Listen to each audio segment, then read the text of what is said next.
ጨለማ ውስጥ መሆናቸውን አምነዋል ብፁዕነታቸው።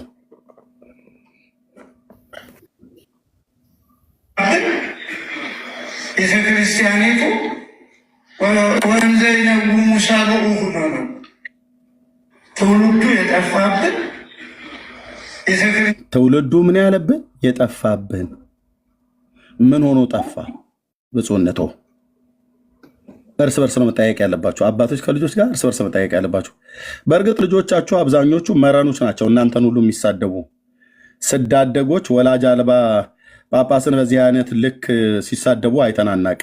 እኛ እንኳን ራሱ መናፍቃን ብላችሁ ምትሉን አልሰደብናችሁም። በዚህ ልክ እንደዚህም አንናገርም። ትውልዱ የጠፋሉ እውነት ነው። የተበዘበዘና የተዘረፈ ትውልድ፣ ለገሃነመ እሳት የተዘጋጀ ትውልድ፣ መጽሐፍ ቅዱስን አንብብ ብለህ ስትለው የሚቆጣ ትውልድ። እነዚህ ተሳስተዋል ብለህ አንብቤ ጊዜ ወስጄ አንብቤ ቁጭ ብዬ ያነበብኩትን መታ ምንም የማታውቀዋ ሴትዮ አይ ወር ላይ ከፍ ብለህ አንብበው ወር ታይ ዝቅ ብለህ አንብበው። መናፍቃኑ እጃቸውን አስገብተውን ጳጳሳቱ ተናገሩ። ይሰብሰቡልን፣ በእኛውን የታተሙት ይሰብሰቡልን። ሊቃውንት ጉባኤ ስራውን መስራት አለበት ብሎ አለ። ልታፍሩ ነው የሚገባው። አሁን ኦርቶዶክሳውያን እስከዛሬ ድረስ ገብታችሁ ከኔ ጋር በተለይ ስትለፋለፉ የነበራችሁ አሁን ልታፍሩ ይገባል። ብፁዕነታቸው ቅድም ፓትርያርኩ ተናገሩ። ብፁዕ አቡነ ገብርኤል፣ ብፁዕ አቡነ ማርቆስ ደግሞ የኢትዮጵያ ኦርቶዶክስ ተዋሕዶ ቤተክርስቲያን ስብከተ ወንጌል ኃላፊ ናቸው። የሐዋርያዊ ተልእኮ መምሪያና የስብከተ ወንጌል ኃላፊ ምን ይላሉ? ትውልዱ ምን አለብን?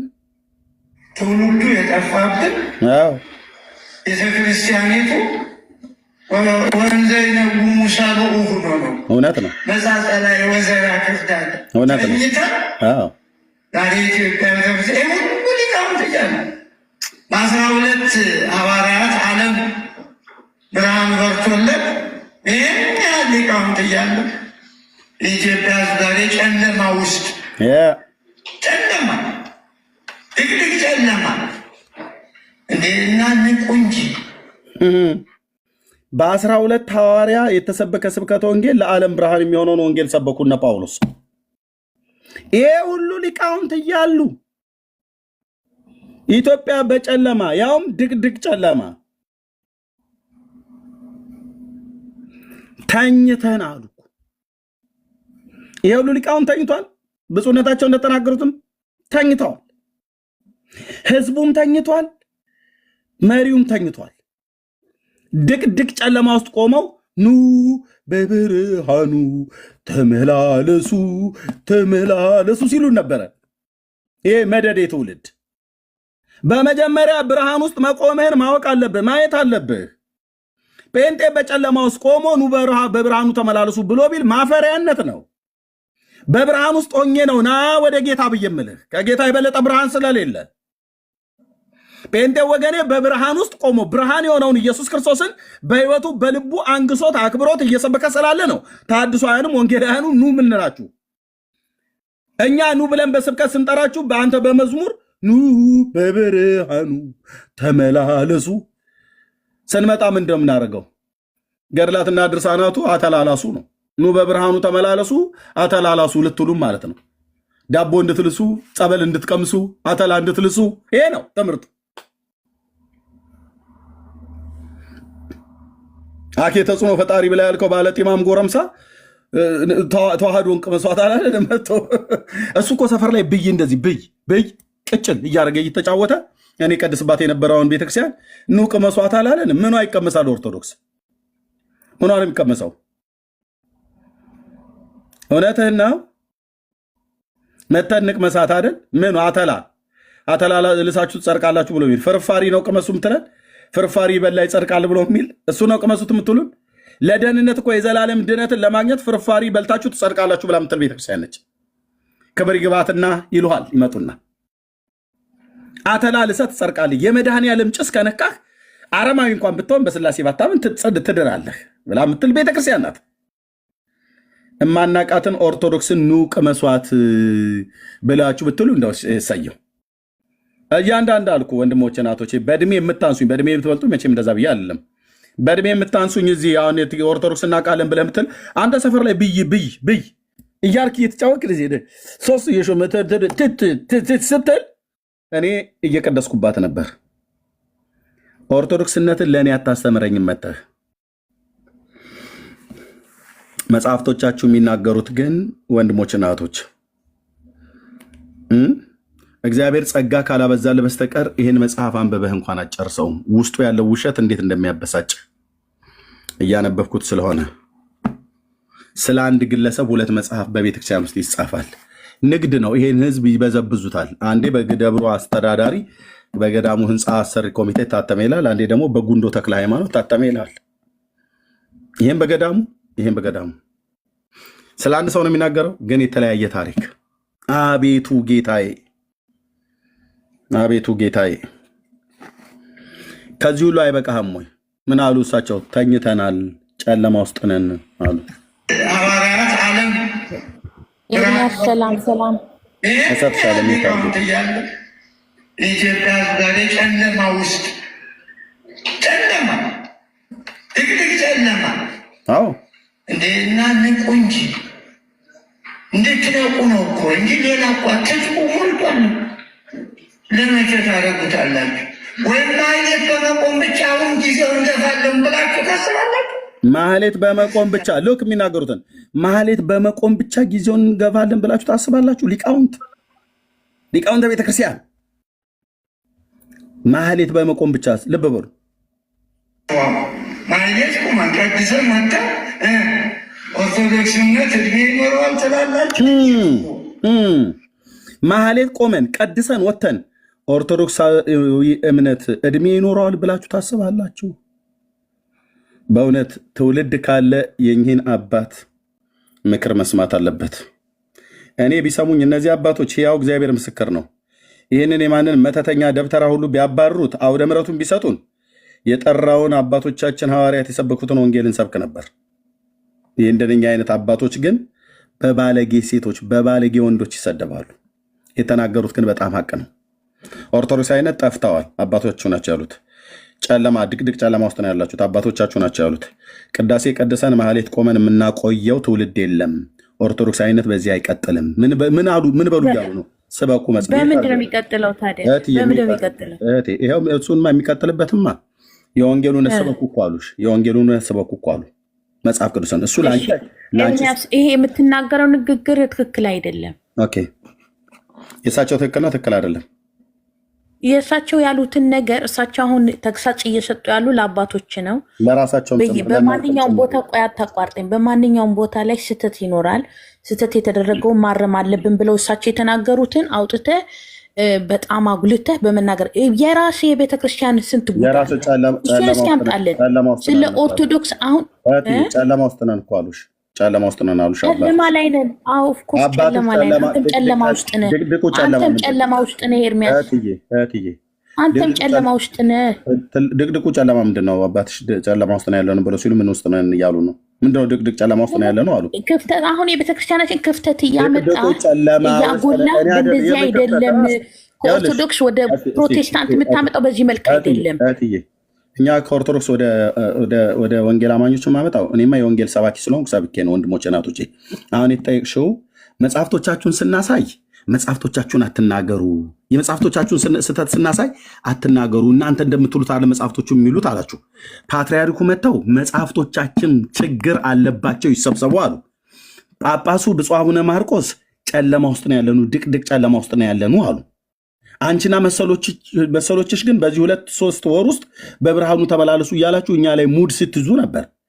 አሁን እሳቸው የተናገሩትን እኛ የቤተ ክርስቲያናችንን በገድልም ላይ የተጻፈውም በመጽሐፍ ቅዱስም ላይ የተደረጉ በማንኛውም ነገር እኛ ራሳችን እኛ በአባቶቻችን በሊቃውንቶች አሁን በተናገሩት አባታችን እንደገና ቅዳሴ ብቻ ገብታችሁ አስቀድሳችሁ ማህሌት አድርጋችሁ በመውጣት ቤተክርስቲያኗ ልትታደግ አትችልም።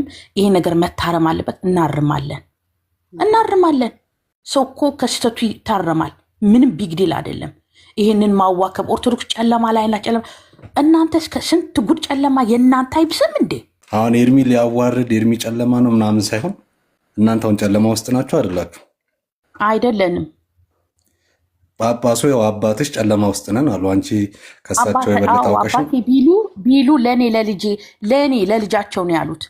ለእናንተ እኮ አንቺ ልጃቸው ጨለማ ውስጥ ነሽ፣ እኛ በቤታችን እናጸዳለን እያልኩ ነው። ጨለማ ውስጥ ነሽ ወይስ ጨለማ ውስጥ አይደለችም? አይደለሁም። በአባትሽ መሰረት አይደለሁም። ያው አባትሽ ጨለማ ውስጥ ናችሁ፣ ንቁ፣ ተኝታችኋል እያሉ ነው። እሱ ይበሉ። አንተም እኮ መንቃት አለብህ። አንተም እሳቸው ያሉትን ነው እየነገርኩሽ ያለሁት። ስሚ ስለ እኔ ቤት የኔ አባት ሲነግሩኝ በየአፍሪካ ሄደ መተት እያመጣ የሚናገር ፓስተር ጋር ሂድ። አንተም ጨለማ ውስጥ ነህ። የኔም ፓስተሮች ጨለማ ውስጥ ነህ ሲሉኝ ይችላሉ፣ ችግር የለም። እሱ ግን አሁን ስለ አንቺ አባት ነው እኮ ነው የምልህ ያለሁት። እናንተ እኔ ደግሞ የአንቺ አባት ጨለማ ውስጥ ናችሁ። ጨለማ ደግሞ ማለት ጨለማ ነው፣ ብርሃን የሌለበት፣ ኢየሱስ የሌለበት፣ የዘላለም ሕይወት የሌለበት፣ ጽድቅ የሌለበት ማለት ነው። ጨለማ ውስጥ ነን ብለዋል። ለዚህም ስጋታቸው ኦርቶዶክስነት እንዴት ነው ሕይወት ኖሬ አላውቅም። እኔ ኦርቶዶክስ ነኝ። ኢየሱስ ደግሞ በጨለማ ውስጥ ይኸውልሽ፣ ኢየሱስ ጨለማ ውስጥ የለም። እኛ ጨለማ ውስጥ ነን ባሉበት በዛ ውስጥ ኢየሱስ የለም ማለት ነው። አንቺ ደግሞ እኔ ከአባቴ እበልጣለሁ ብለሽ እኛ ብርሃን ውስጥ ነው ያለ ነው። አይደለም፣ እሳቸው እንደዛ አይደለም። እንደዛ አይደለም። ጨለማ ውስጥ ነን ብለዋል አላሉ? አይደለም፣ እሳቸው አባባላቸው እንደዛ አይደለም። እናንተ እኮ ችግር ለማለት ፈልገው ነው። ስለ ኦርቶዶክስ ማለት ጨለማ ውስጥ ነን ብዙ ነገሮች የራሳችን ይሄ የቤታችን ገበና ነው። ለአንተ መንገር አይጠበቅብኝም። አልጠየኩሽም። ጨለማ ውስጥ ነን አንተ የኦርቶዶክስ ጠላት እኮ ነህ። ምን ብዬ ልነግርህ? ጨለማ ውስጥ ነን ማለት ምን ማለት ነው? አልነግርህም እያልኩ ነው። እሳቸው ያሉትን አካሄዳቸው ጠምዝዘን በቃ እታችሁኝ። ጨለማ ውስጥ ነሽ እታችሁኝ። እንግዲህ አባታችሁ ጨለማ ውስጥ ነን ብለው እንግዲህ በግድ ብርሃን ውስጥ ነኝ። ጨለማ ውስጥ እኮ እንደሆንሽ ባይዘዌ አሁን ማረጋገጥ እችላለሁ። የዘላለም ሕይወት አለሽ ወይ ብልሽ ኖ እርግጠኛ አይደለሁም ትይኝ። እሱ ነው ባይዘዌ ጨለማ ይሄ አሁን እኛ ጋር ሌሊት ማታ ነው ጨለማ ነው እና እሱ የሚመስላችሁ ሰዎች አላቸው። ጨለማ የዘላለም ሕይወት የሌለበት ኢየሱስ የሌለበት ማለት ነው። እዛ ነው ኢየሱስ ብርሃን ነው። መጽሐፍ ሲናገር ብርሃን በጨለማ ላይ ይበራል፣ ጨለማም አላሸነፈውም ተብሏል። ስለዚህ ኢየሱስ የሌለበት ሕይወት ማለት ነው። የክርስቶስን ወንጌል የማሰብክ ቤተክርስቲያን ፍጻሜዋ ጥፋት ነው። በመዝሙር ብቻ እነ ዘማሪ ዳጊ ብቻ እየዘመሩልን አንሰነብትም። ተጠፋለህ። ትምህርት ያስፈልጋል፣ ስብከት ያስፈልጋል፣ መዝሙሩም ያስፈልጋል፣ ጸሎት ያስፈልጋል። ወደ እግዚአብሔር የምትጸልይ የእግዚአብሔርን ቃል የምታስተምር ለትውልዱ የምትናገር ቤተክርስቲያንች የምታድግ የእግዚአብሔር ቃል ያድግ ያሸንፍ ይበዛም ነበር ተብሎ እንደተጻፈ ማለት ነው።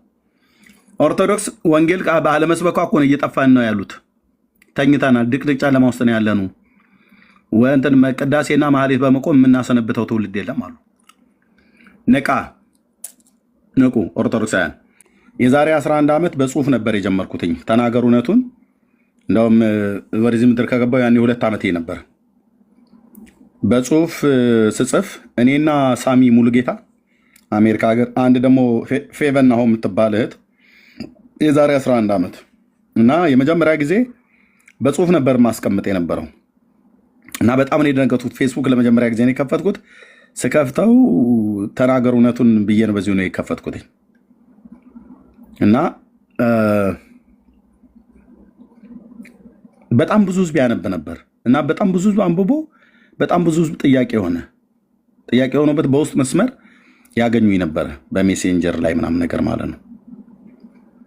በሜሴጅ እየጻፉልኝም አንዳንዶቹ ኢሜይልህን ስጠኝ ብለው በኢሜይል ሁሉ በጣም አስታውሳለሁ። ሊባኖስ ሀገር፣ ዱባይ፣ በአረብ ሀገራት፣ ባህሬን፣ ኳታር፣ ግብፅ፣ በአውሮፓ፣ በአሜሪካ ጌታን ይቀበሉ ነበር በዛ ጽሁፍ እና ከዛ በኋላ ታውኩትኝ።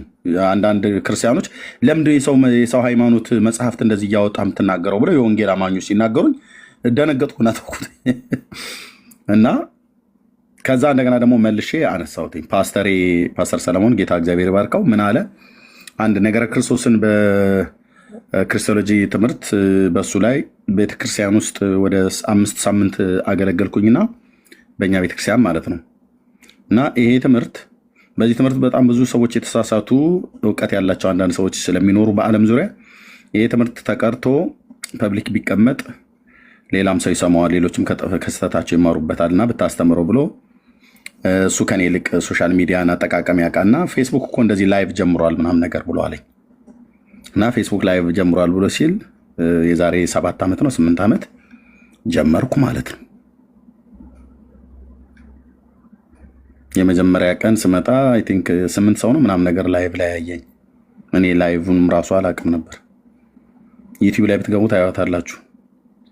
ነጭ ሸሚዝ ለብሼ ጥንጥዬ ስልክ በሷ ላይ አድርጌ ማለት ከዛ ጥሪ እንዳለኝ አውቃለሁ። ቤተክርስቲያን ማገለግል ሰው ነኝ። በሀገሬ ስጦም ሳለሁ የትኛውን ቦታ ላይ ሰው በተሰበሰበበት ወንጌል መናገር ደስ ይለኛል ብቻ ሳይሆን ጥሬ ነው። ስለ ኢየሱስ ክርስቶስ አዳኝነት፣ ጌትነት ለህዝብ ሁሉ እንመሰክራለን እና በዚህ ያላደገ ዩቲዩብ እና ፌስቡክ ላይ ስንት ሚሊዮን ህዝብ ነው አየው ብሎ ፌስቡክ ዩቲዩብ የላከልኝ። እኔ ፎሎወር ማስከተልና የህዝብ ብዛት ቪው መከታተል አይደለም፣ እኔ የሚድነውን ህዝብ ነው። እና ከዛም ደግሞ ወደ ቲክቶክ መጣ። ወደ ቲክቶክ ስመጣ ነገሩ ጨሰ ማለት ነው። አሁን ፊት ለፊት ላይ እዛ ፌስቡክ ላይ በነበርኩበት ሰዓት ላይ ገስት እኔ ራሴ ኢንቫይት አድርጌ ሊንክ ልኬላቸው ነው የሚገቡት። ይሄ ግን በጣም ጥሩ አጋጣሚ ነው። ማንም ኦርቶዶክሳዊ ገብቶ ገስት ሲልክ ትቀበለዋለህ። እና ወደ ቲክታክ ስመጣ በጣም ብዙ ህዝብ መጣ ማለት ነው፣ ከኦርቶዶክሱም ከጴንጤው። የኔም ቤት ያላንኳኳ የኦርቶዶክስ አገልጋይ የለም እዚህ ሶሻል ሚዲያ ላይ ተባለ። እቺ አርጤሚስ ንግት የምትባለው ግሪክ ሀገር ላይ ያለችው ጡቷ የፓፓዬ ዛፍ ነው የምትመስለው አልኩ። በግራና በቀኝ አንድ ማዕት አንዠርግጋ ይዛልህ ዓለሙን ሁሉ የምታጠባዎች ናት እያሉ ግሪኮች ሙድ ይዛሉ በዓለም ላይ ማለት ነው ተጃጅለው። ማንጎ ዛፍ ነው የምትመስለው። ማን ሶሪ የፓፓዬ ዛፍ። ፓፓዬ ፍሬ ሲያፈራ አይታችሁት ነው፣ ዙሪያው ነው የሚያፈራው። እና አንጠልጥላለች። እቺ ሴትዮ ሴት ናት። ምን ጡት ብቻ ከሰማይ ለወረደው ምስሏ ከሰማይ ምስል ሲወርድ ይታይ። እኛ ሀገር ላይ እንደተባለው ደብረ ሊባኖስ ከሰማይ የወረደ መስቀል አሉን። መስቀሉ ሲነበብ ከጣሊያን ሀገር ማለት ከፈረንሳይ ሀገር ነው ከእንግሊዝ ሀገር ለኢትዮጵያ ንጉሥ ለማን ነው በዘመኑ የተሰጠ ስጦታ ሆኖ ጽሑፉ ላው ላይ አለ። እግዚኦ ከሰማይ የወረደ ብለው ሲሉ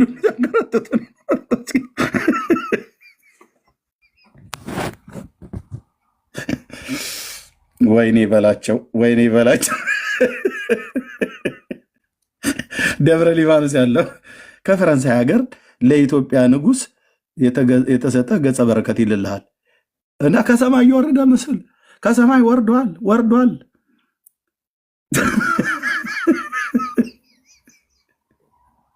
ሜዲን ፈረንሳይ ነው እንግሊዝ ይልልሃል። የቅዱስ ሚካኤል ፎቶ ብለን እኔማ እንዴት እንደሚያደርገኝ እንደነበረ ያኔ ቃዊም ቀድመ ሰልከ ሶበ አወተር ሴለሴ በብየለው አቤት ከበሮና ኤርሚያስ ተገናኝተው ወንድሜ እውነቴን እኮ ብዬ ምር በብየለው ፍጡነ አስማኒ ቃለ የለም እንኳን ሊያሰማኝ ቀርቶ አይደለም የለም ቃዊም የቅድመ ስልከ ሶባ ወትር ሲለ መልካ ሚካኤል ላይ ያለ ማለት ቃዊም የቅድመ ስልከ ሶባ ወትር ይሄ ቸብቸቦ ላይ ማለት ነው። ስለዚ በብየለኦ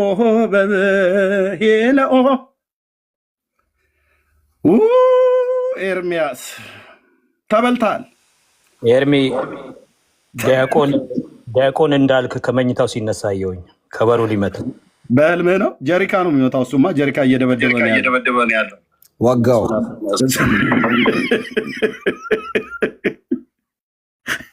አንድ ደግሞ በቅርብ አግኝቻለሁ። ቆይ እሱን ከፈለግ ካሳያለሁ። ቆይ አረ ኤርሚያስ በእግዚአብሔር በእና እኔ የፈለግከውን አደርጋለሁ።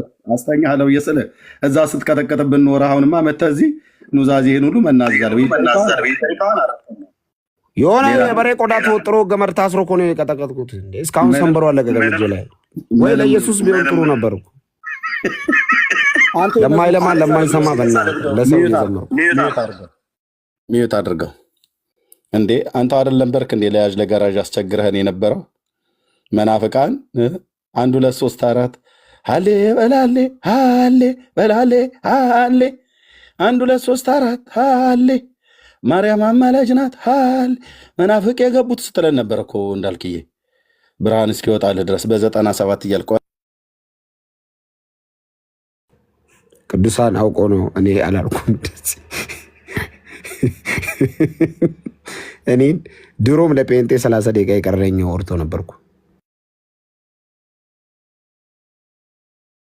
ግን ያው ጠላንተ አሁን መማል መገዘት አይሰራም። አደንግጥ መማል መገዘት አይሰራም። አሁን ብራዘርዬ ቢያንስ የጀሪካዋን ልተውልህ ችን ግን አሳያለሁ። ይልኝ የተቀደደ ጂንሱን ለብሶ ወንድማችን ሚዩት አድርገው ወንድማችን እንዳልክዬ ስም ሲዘምርልህ በግብፅ ሳለ የዘመረው ዝማሬ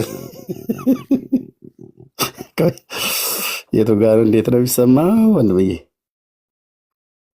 ኧረ እናንተ ናማ ቆይ የጀሪካዋን አላወጣትም እንዳልክዬ፣ ያው ብዙ ለፈኝ ብለህ ስላልክ ማለት ነው። ጠላውን ጠርቅም አድርጎ ጠጥቶ ጨርሶ ካበቃ በኋላ ጀሪካውን ውለድ አይነት ነገር ይሁን ሲቀጠቅጡት ነበረ ያየሁት። ዲያቆናችን በረከታቸው ይደርብንና ዲያቆን እንዳልካቸው ዘነበ ጌታ ኢየሱስ አወጣ ጀሪካ ከመደብደብ እኔንም አወጣል። እናወጋለን ታዲያ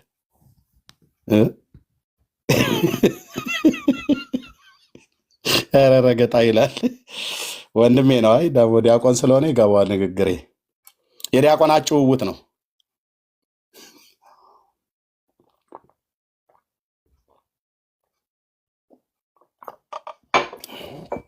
ቆይ ክፋቱ ወንድሜ ከፍተዋለሁ። ሰይ ጌታ ምን አውቆ ኔትወርኩን አበላሽ።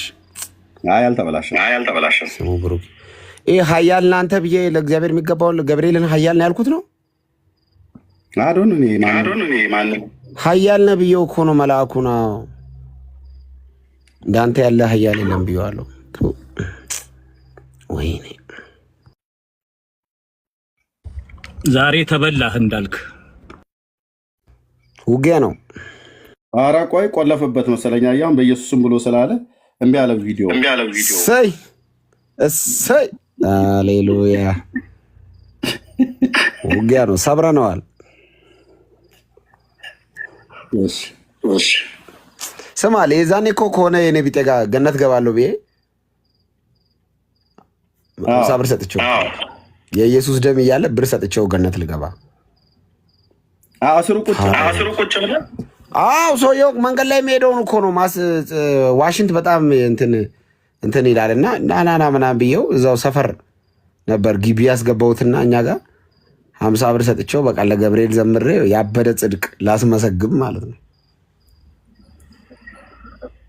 እግዚአብሔር ይገስጸው። ድምፁ ይሄ ማለት ነው።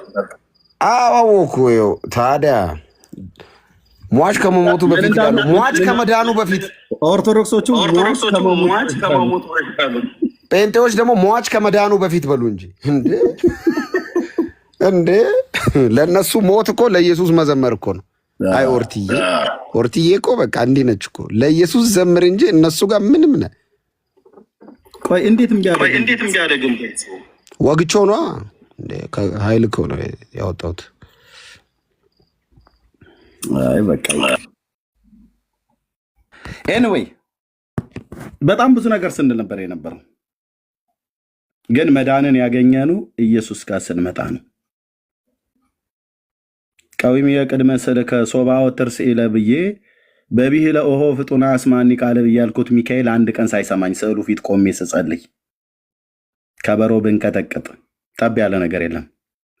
ኢየሱስ ጋር ስንመጣ ነው የልባችን አይኖች የበሩት። የልጁ የክርስቶስ የክብሩ ወንጌል ብርሃን ይበራል።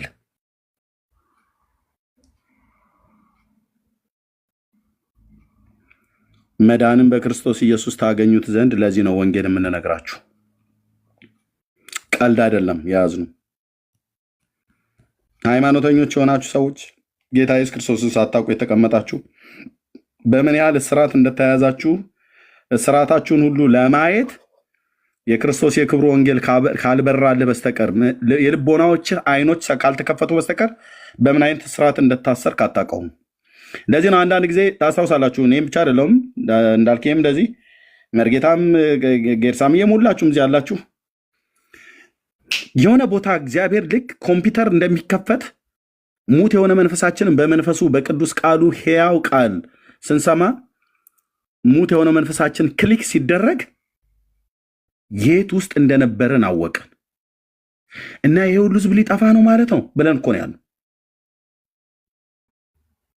አዎ በእግዚአብሔር ልጅ በኢየሱስ ክርስቶስ የማያምኑ በስሙ ንስሐና የኃጢአት ይቅርታቸውን ያላገኙ ከኃይሉ ክብር ርቀው በዘላለም ጥፋት ነው የሚቀጡት። አይሁድ ይሁን አሕዛብ፣ ማንም ይሁን ማንም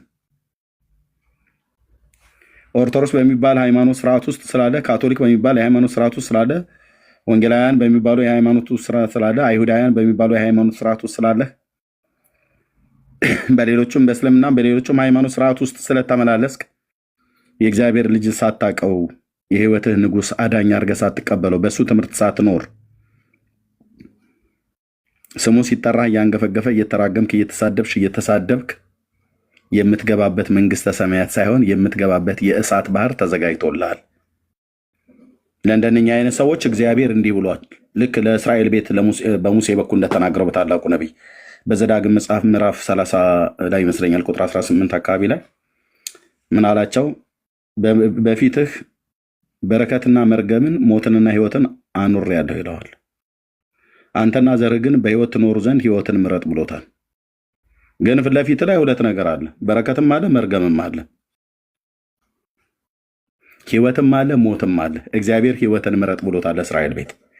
ህይወት ደግሞ የሲናውን አምላክ እግዚአብሔርን መስማት ነው።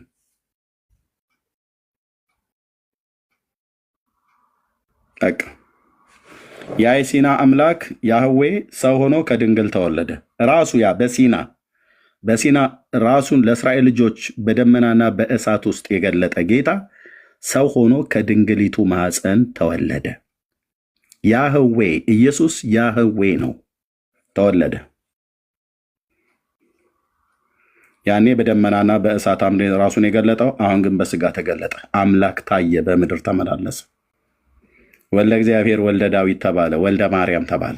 የማርያም ልጅ የእግዚአብሔር ልጅ ተብሎ ተወለደ። እውነት ነው፣ የማርያም ልጅ ነው። ለምን ወደዚህ ዓለም መጣ? የመጣበት ዓላማ ትንሽ ሊናፈስ መስሎ ነው። ሆሊዴ ሽርሽር ሊወስድ መስሎ ነው የመጣው። የመጣበትን ዓላማ ካላወቅና በስሙ በማመንህ አምኛለሁ ብለህ ካልክ ያገኘኸውን ጥቅም ካላወቅህ እንዳንተ ሚስኪን ሰው የለም። የዘመንህን ቁጥር ጨርሰህ በየትኛውም የሃይማኖት ተቋም ውስጥ ልትሆን ትችላለህ። ኖረህ በሞት ስትጠራ፣ ይግባኝ በሌለው ፍርድ፣ ምስክርነት በማይጠራበት፣ ቀነቀጠሮ በማይሰጥበት በዛው በበጉ የነጩ ዙፋን ፊት ትቀርባለህ። ጻድቅ ፈራጅ ሆኖ በሙታና በሕያዋን ላይ ሊፈርድ ራሱ ይቀመጣል። እግዚአብሔር አብን ቢፈርድብህ የላኩትን ልጄ ሰምተዋል ወይ ነው ብሎ የሚጠይቀህ። ካልሰማው ለምንድን ነው ያልሰማው ብሎ ጥያቄ እንኳን አያነሳልህም። ያልሰማህበትን ምክንያቱን ተናገር አንተ ምናምን ነገር ብሎ አይጠይቀህም። ስሙት ብሏል። በእርሱ ደስ የሚለኝ የምወደው ልጄ እርሱ ነውና እርሱን ስሙት ብሏል። የአብን ልጅ ኢየሱስን ሰምቼዋለሁ ወይ ነው መጠየቅ ያለብህ እህቴ። እኔ ሰምቼዋለሁ፣ ወንድሞቼ ሰምተዋል። ድምፁን የሰሙ ይተርፋሉ። ድምፁን የሰሙ ተርፈናል።